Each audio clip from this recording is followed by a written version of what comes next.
행복한 안식일입니다. 예.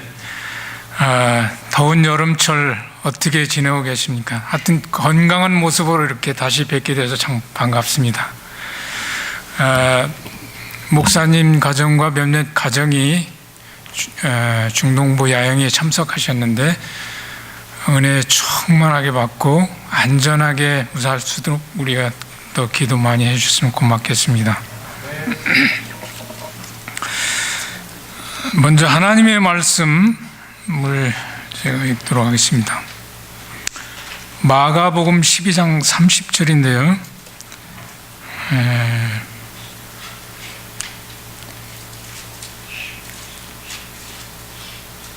28절부터 제가 읽도록 하겠습니다.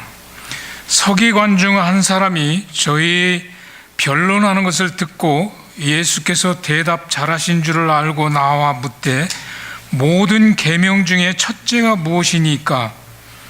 29절 예수께서 대답하시되 첫째는 이것이니 이스라엘아 들으라 주 곧 우리 하나님은 유일한 주시라. 30절 오늘 제가 말씀드리려는 절입니다. 내 마음을 다하고 목숨을 다하고 뜻을 다하고 힘을 다하여 주 너희 하나님을 사랑하라 하신 것이요 둘째는 이것이니 내 이웃을 내 몸과 같이 사랑하라 하신 것이라. 이에서 더 큰 계명이 없느니라. 에레미야 29장 12절 13절도 제가 읽어드리겠습니다. 너희는 내게 부르짖으며 와서 내게 기도하면 내가 너희를 들을 것이요 너희가 전심으로 나를 찾고 찾으면 나를 만나리라. 기도하고 말씀 시작하도록 하겠습니다.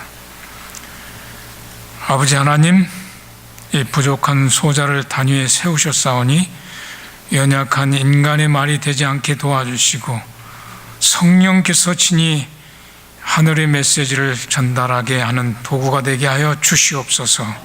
그래서 오직 주님께만 영광 돌리는 이 시간 되도록 인도하여 주시옵소서. 예수님 이름으로 감사하며 기도드리옵나이다. 아멘.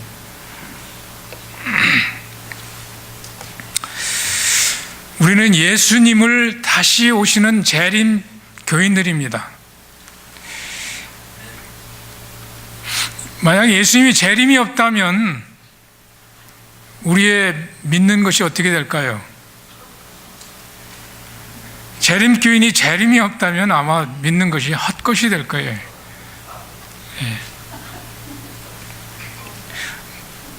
재림도 없으면 부활도 없을 것입니다.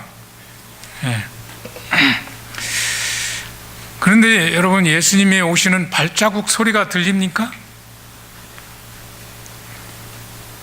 제가 어렸을 때에 참 이런 일을 여러 번 경험한 적이 있어요. 제가 게을러서 그런지 아침에 어머니로부터 쫓겨가지고 맞을 짓을 해가지고 잘못해서 쫓겨난 적이 여러 번 있어요. 그래가지고 저 집이 참 시골 집이었지만 쫓겨나가지고 안 받기 위해서 이제 도망가는 거죠. 그래가지고 대문간에 가서 쪼그리고 앉아 있는 거예요. 이제 뭐 속상해가지고 물론 제가 잘못했지만 그냥 눈물이 글썽글썽한 그런 마음으로 이제 거기서 기다리고 있으면 얼마쯤 지나면은 저희 아버지가 항상 새벽에 일찍 논에 나가세요. 한 2마일, 3마일쯤 되는 그런 거리인데 갔다가 이제 오시면은 꼭 뭐 언제나 보면 삽을 어깨에다 메고 이렇게 오시는데 이제 제가 이제 대문 그 안에서 이제 쭈그리고 앉아 있으면은 저 멀리서부터 오는 소리가 벌써 들려요. 특히 이제 논에 갔다 오면은 이제 논에 뭐 시골에서 그 고무신에 이제 물이 들어가면 소리가 더 크잖아요. 저벅저벅 하는 소리가 나요.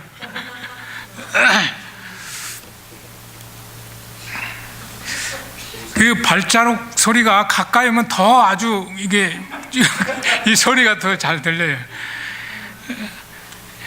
그러면 이제 제가 그 쭈구리가 앉아서 울상을 하고 있으면 대문을 활짝 열고 저희 아버님이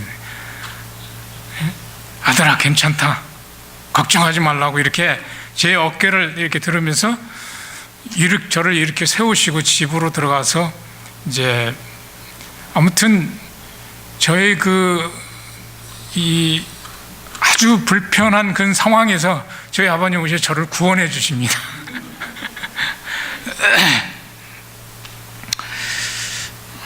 그 아버지의 그 발자국 소리를 상상할 때마다 저는 정치적으로 또 환경적으로 세상에 되어가는 소리를 들을 때 예수님의 오시는 발자국 소리를 예수님의 오시는 그 발자국 소리가 가까워지는 그런 느낌을 갖고 살아가고 있습니다. 여러분이 예수님이 오시는 그 어떤 발자국 소리를 듣고 계십니까? 마태복음 24장에서 보면 예수님께서 제자들에게 마지막 때의 일을 말씀을 하신 것을 우리가 잘 알고 있습니다. 그래서 민족이 민족을, 나라가 나라를 대적하고 처처의 기근과 지진이 있다고 이렇게 얘기를 하고 있습니다. 여러분, IS는 종교입니까? 마귀 속을 같아요. 어린 소녀들을 잡아다가 성노예를 만들고 또 어린 아이들을 시켜서 그 인질들을 죽이게 하고, 심지어 어머니가 자기 아들한테 이 집단은 뭔가 잘못됐으니 여기서 탈출하자 하니까 그것을 아들이 밀고를 했어요. 그러니까 네가 내 어머니를 죽여라. 그래서 자기 어머니를 죽였어요. 이 사람의 양심으로 그렇게 하는 겁니까?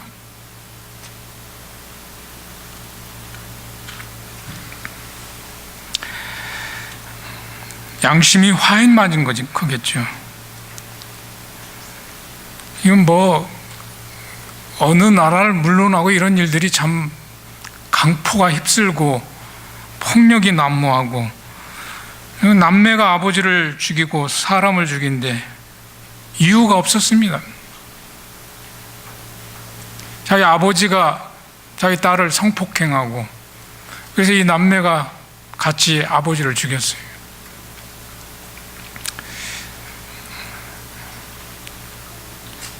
이 사람들을 죽이는데 이유가 없어요. 그래서 요즘에는 뉴스에도 보면 묻지마 살인이라고 그래요.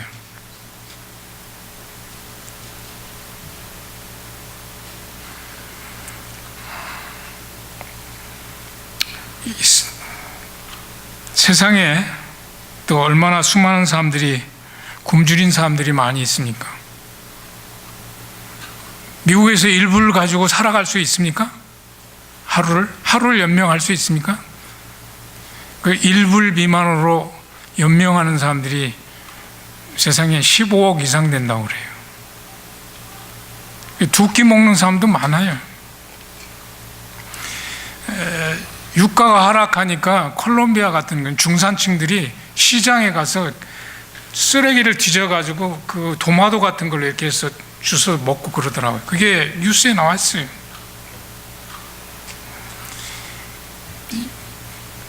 원배럴에 140불 할 때, 이렇게 잘 나갈 때 그 경제와 지금 40불 미만으로 떨어졌어요. 지금 그래서 저희 동네는 지금 1불 85전이에요. 그래서 이 유가 하락으로 부도가 날 지경으로 있는 나라들이 여러 있습니다. 그래서 이 어떤 데는 두 끼 먹기도 힘들다고 그래요. 지진은 얼마나 많이 있습니까? 몇 년 됐지만 인도양의 쓰나미로 해서 하루아침에 30만 명이 죽었어요. 몇백 명이 아니라 30만 명이 죽었습니다. 또 일본에서, 중국에서 이런 소식들을 우리가 듣게 됩니다. 지구가 정말 부들부들 떠는 것 같아요. 제가 알래스카 앵커리지에 있을 때 95년도쯤 되는 것 같아요. 어느 날 새벽에 잠자고 있는데 잠자고 있는데 옷장이 막 덜컹덜컹 흔들리는 거예요. 이게 무엇 때문에? 나중에 이제 지진이라는 것을 감지하게 됐어요. 처음으로 제가 지진이 이렇다는 것을 느꼈는데 얼마나 그 느낌이 묘한지 이 표현을 할 수가 없어요. 연속 10초 간격으로 3번을 그렇게 하는데 참, 근데 실제로 큰 지진을 만난 사람들 그 마음에는 어떻겠는가 그런 생각도 해보았습니다.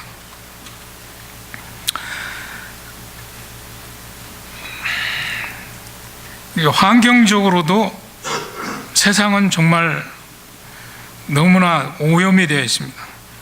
중국과 인도 이런 큰 나라들이 그 산업화로 인해서 이산화탄소가 너무 많이 배출되고, 그래서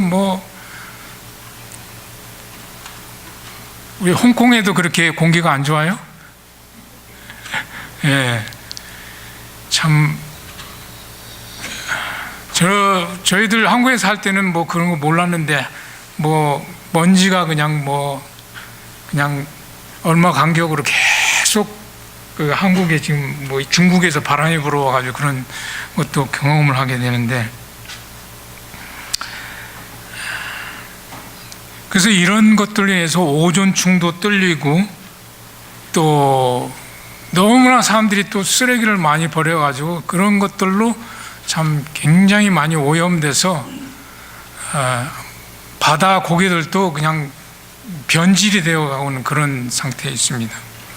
어떤 어부가 태평양에서 고기잡이를 하는데 자기가 그 지역을 많이 다녔기 때문에 그걸 잘 알고 있는데 한 섬이 보이더라는 거예요. 점점 가까이 가니까 이게 완전히 쓰레기더미더라는 거예요. 거기가 이제 바다가 소용돌이가 있잖아요. 그래서 아마 온 세계 쓰레기 더미가 특별히 이제 비닐이니 이런 정말 그 안 좋은 그 쓰레기들이 아마 다 모였던 것 같아요. 이게 얼마나 크다고 여러분 생각해 보셨습니까? 텍사스주 5개만한 크기라고 그래요. 참 얼마나 엄청난 오염이죠.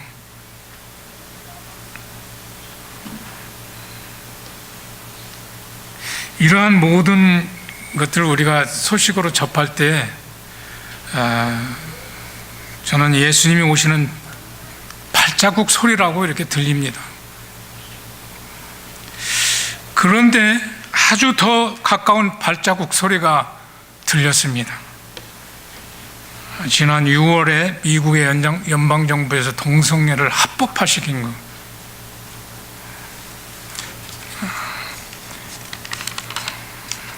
세상에 노아홍수로 물로 멸망당할 때도 그랬고 소돔과 고모라가 불로 멸망당할 때도 이유가 바로 이것이었습니다.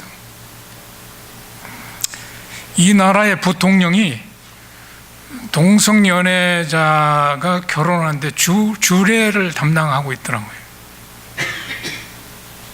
대통령은 인권이 승리했다고 선언하고, 그러나 성경은 이것을 인정하지 않고 죽이라고 했기 때문에 그들은 이렇게 인권을 무시하는 책은 없애버려야 한다고 주장을 하고 있습니다. 성경을 없애야 된다는 거예요.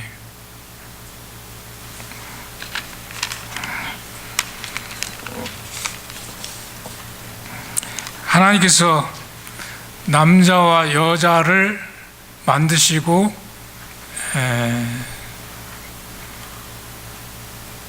충만하고 번성하라고 명하셨습니다. 이 동성애가 뭡니까? 영어로 보니까 호모섹슈얼리티라고 해요. 섹스 하는 건데, 섹스를 똥구멍으로 입으로 하는 거예요. 하나님께서는 일남일녀를 원칙으로 생각하고 이렇게 정해 주셨는데 이게 창조의 섭리를 역행하는 것입니다. 여러분, 곧 다가올 일요일 휴업령은 어떻습니까? 이것은 대문 바로 앞에서 나는 발자국 소리라고 저는 믿고 있습니다. 오늘 제가 그 두 번째 말씀드린 거, 성경절이 에레미야를 통해서 하나님께서 이스라엘 백성들에게 말씀해 주셨는데, 이스라엘 백성들이 안식일 잘 지키지 않고 우상 숭배하고 온갖 죄악으로 이렇게 행해질 때 바벨론의 포로로 잡혀가게 허락하셨습니다. 그랬을 때 하나님께서 에레미야 선지자를 통해서 다시 너희가 전심으로 나를 찾고 찾으면 하나님을 만나리라고 여기 말씀하고 계신 것을 알 수가 있습니다. 에레미야 29장 13절입니다.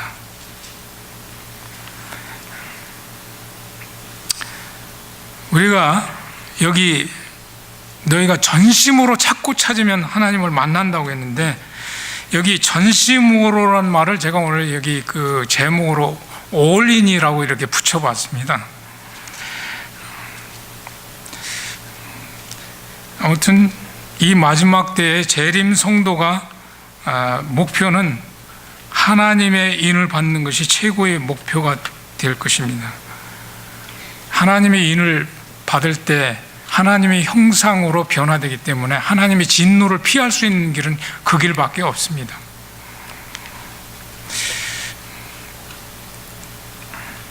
그래서 제가 오늘 그 올인이라는 것을 전심이라는 여기 그런 뜻이라는 것을 생각하고 이게 본문을 제가 정했는데, 여기 12장 30절에 내 마음을 다하고 목숨을 다하고 뜻을 다하고 주 너희 하나님을 사랑하고 내 이웃을 내 몸과 같이 사랑하라고 했는데, 여기 마음은 성경적으로 존재와 인격의 중심이며 종교심이 깃드는 곳을 우리 마음이라고 합니다. 그 다음에 목숨은 생명력인데, 여기 목숨을 포함할 정도로, 포기할 정도로 하나님을 여기 사랑하라는 것입니다. 그 다음에 뜻을 다하라고 했는데, 인간의 지성의 중심이고 마음의 가짐의 중심이 뜻입니다. 그래서 이 하나님을 믿는데 맹종이 아니라 명석한 이해와 통찰력으로 하나님을 사랑하는 것입니다. 그 다음에 여기 힘은 인간의 영적, 육체적 활동력 모두를 포함하는 능력을 하나님을 사랑하라고 하는 것입니다. 그래서 여기 마음을 다하고 목숨을 다하고 뜻을 다하고 힘을 다하고 여기 4번이나 다하고 그랬는데, 이것은 올인하라는 것입니다. 전심으로. 여기 예수님께서 이 바리새인들과 헤롯 당원들과 그리고 사두개인들이 그 예수님을 함정에 빠뜨리기 위해서 교묘한 질문들을 많이 했잖아요. 그것을 물리치자 여기 한 서기관이 나서서 예수님에게 여기 어떤 계명이 율법 가운데서 가장 첫째가 되는지 질문을 했습니다. 이 마태복음 22장 35절에도 보면 거기는 율법사가 이렇게 예수님의 그 질문을 하는데, 그것도 하나의 그 어떤 함정에 빠뜨리기 위해서 질문하는 모습을 보게 됩니다. 예수님은 이 서기관의 질문에 하나님을 사랑하고 이웃을 사랑하는 것이 율법의 핵심이라는 것을 여기 강조하고, 랍비들이 그 분류해 놓은 613가지의 그 율법의 그 조항들, 계명들 가운데서 어떤 계명이 중요하냐, 중요하지 않느냐, 그런 논쟁을 책망하신 말씀으로 이렇게 이 말씀을 하셨습니다. 그래서 하나님을 사랑하고 이웃을 사랑하라는 율법은 하늘 정부의 기초고 하나님의 품성이고 하나님의 마음이고 또 앞으로 우리가 심판받을 그 표준이 바로 이 율법입니다.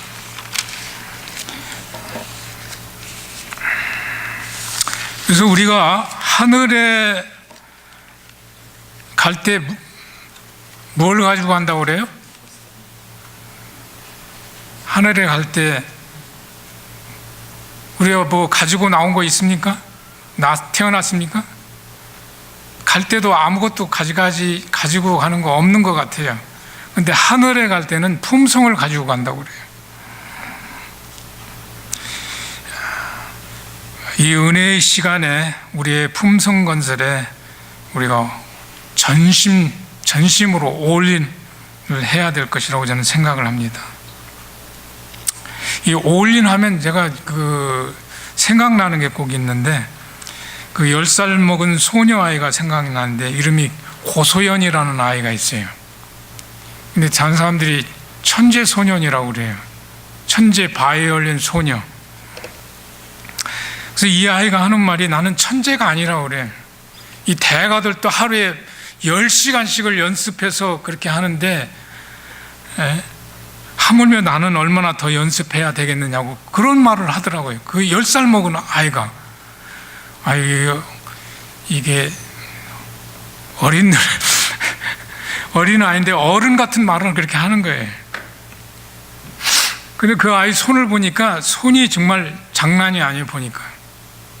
근데 이 일을 이 아이가 억지로 하는 게 아니에요. 너무나 즐겁고 전심으로 정말 올인을 하는 거예요, 올인.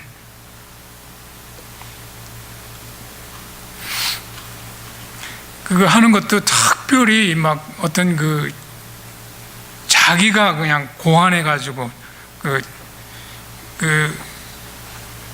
정말 탁월한 어떤 그런 지혜와 또 그런 재능을 받은 것 같아요, 또. 저는 또 운동선수들도 많이 이제 우리가 생각이 되는데, 추신수 야구선수 아시죠? 예. 미국에서 지금 텍사스 팀에서 아주 잘 나가는 우리 교포죠. 이 친구도 뭐 미국에 처음에 와서는 마이너리에서 참 고생을 많이 했어요. 그래가지고 별 볼 일 없어가지고 짐 싸가지고 집에 가려고 했는데, 와이프가 그걸 말려가지고, 우리 이왕이 온 거 여기 최선을 한번 다해보자, 올 일을 해보자고 이렇게 아마 남편한테 그렇게 조언을 했던 것 같아요. 그래서 이 준 선수가 매일 하루에 300번씩을 치지 않고는 잠을 안 잤다는 거예요. 배트를 300번씩. 모이고 운동 경기가 있는 날은 1시간 전에 가서 이 상대방 그 투수를 모니터해 가지고 다 관찰해 가지고 연구하고 온 마음을 그렇게 다해서 그렇게 그가 했을 때에 오늘의 그 정말 유명한 선수가 되지 않았습니까? 이 김연아는 어떻습니까? 빙상의 여왕, 엉덩방아를 수만 번 쳤다고 자기 말로 그렇게 얘기를 하더라고요. 그냥 뭐 저절로 빙산의 여왕이 된 게 아닙니다.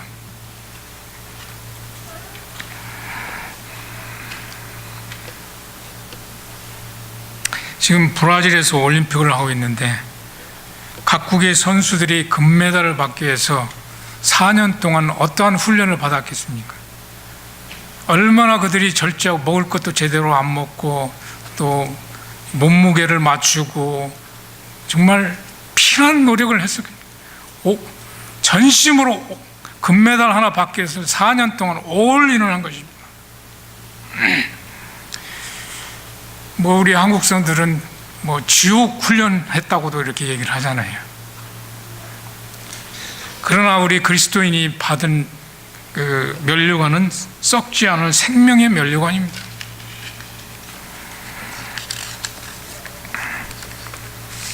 이 품성 건설만이 생명의 면류관을 받을 수가 있습니다. 품성 건설의 기초는 우리가 말씀으로 되돌아가는 것입니다.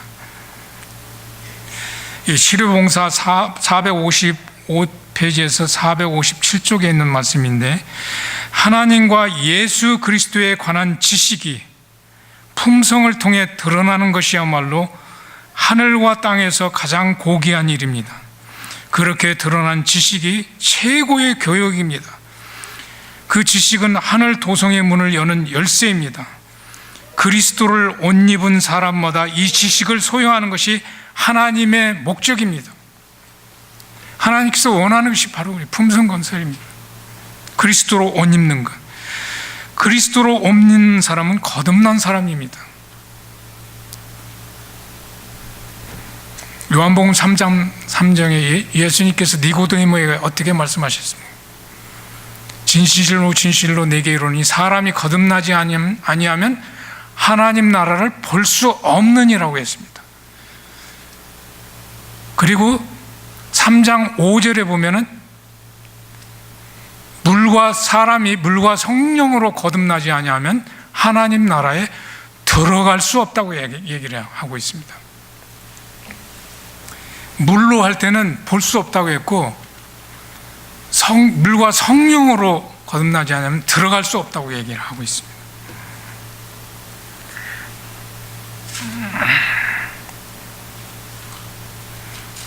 베드로전서 1장 23절에도 그렇게 말씀하시죠. 너희가 거듭난 것이 썩어질 씨로 된 것이 아니요 썩지 아니할 씨로 된 것이니 하나님의 살아있고 항상 있는 말씀으로 되는, 말씀에 우리를 거듭나게. 그래서 우리는 품성건설에 있어서 말씀으로 되돌아가야 된다는 것입니다. 왜냐하면 말씀이 하나님이시기 때문에 그렇습니다. 하나님께서 특별히 이 마지막 때 은혜의 시간 동안에 우리를 불러주시고 새 천사의 기별을 우리에게 맡겨주셨습니다. 이 새 천사의 기별 속에 여러 가지 기별들이 있습니다. 안식일 기별도 있고, 물론 창조주를 경배하고 그런 영원한 복음이 있지만은 믿음으로 말미암는 의와 건강 기별, 성소 기별이 다 포함되어 있습니다. 이 성소 기별하면 죄인이 어떻게 용서받고 구원받을 수 있는지를 이렇게 상징과 표상들을 통해서 우리에게 잘 가르쳐주고 있습니다. 그래서 다니엘 8장 14절에 성소가 정결케 되는 것이 2300주야까지라고 하지 않습니까? 2300주야 끝이 1844년입니다. 하나님이 이 땅에 오시지 아니하고, 예수님이 이 땅에 오시지 아니하고 하늘 지성소로 들어가셔서 우리를 위해서 중보하는 대제사장으로서의 봉사 역할을 하고 있습니다.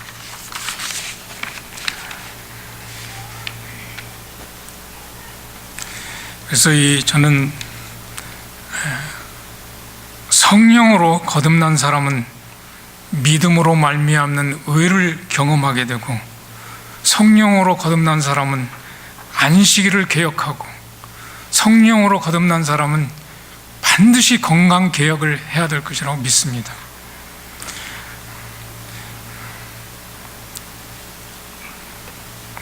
그래서 이 성령으로 거듭난 사람은 반드시 이 성소 기별을 통해서 죄인이 어떻게 죄사함 받고 구원받는지를 깨달아 알므로 예수님의 모습으로 형상으로 변화되어서 우리가 오늘 가정 공부에서 배웠듯이 예수님의 모습을 보여줘야 되는 것입니다.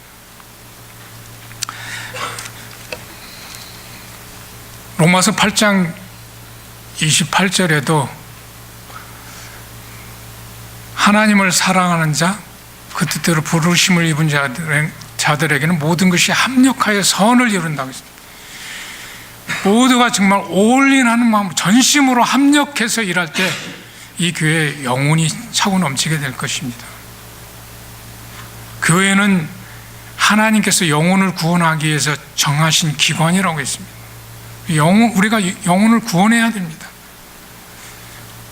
우리가 어떻게 이 진리를 접하게 되었습니까? 이 교회를 통해서 우리가 진리를 받게 되었지. 이 교회를 알지 못했던 우리가 어떻게 구원받을 수 있고 이런 진리를 알 수 있었겠습니까? 저는 이 교회가 정말 너무나 감사하고 정말 감격할 때가 있어요. 어떤 때는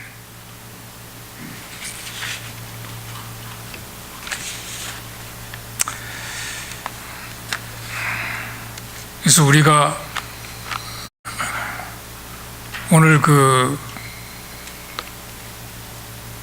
교과 공부 서론에서도 말씀하신 것처럼 한 집사가 양로원에서 정말 예수님처럼 보인 것처럼 우리 모두가 가정에서 예수님처럼 보이고 일터에서도 예수님처럼 보이고 만나는 사람들에게도 예수님처럼 보이는 저야 여러분 됐으면 참 좋겠습니다. 예수님이 이 땅에 오셔서 온갖 멸시와 조롱과 반대를 당하셨지만 여기 마음을 다하고 뜻을 다하고 힘을 다하고 목숨을 다하여 올인해서 십자가에서 우리가 정말 죽어야 할 둘째 사망까지도 당하셨습니다.